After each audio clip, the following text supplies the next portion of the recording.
Inisyuhan na ng Senate Impeachment Court ng writ of summons si Vice President Sara Duterte. Ayon kay Senate President Francis Escudero na nagsisilbing presiding officer, ito'y dahil na-i-refer na ang Articles of Impeachment.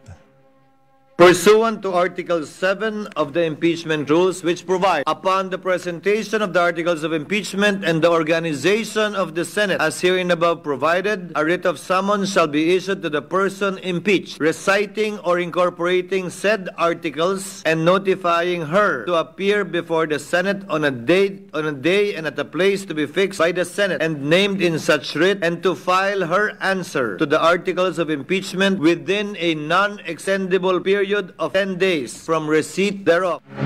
Inigbo ni Senate President Francis Escudero, presiding officer ng impeachment court. Sa sandaling sumagot si Vice President Duterte sa summons, kailangan tumugon ng prosecution team sa loob po ng 5 araw. Una rito, nag-convene ang Senado bilang impeachment court kagabi.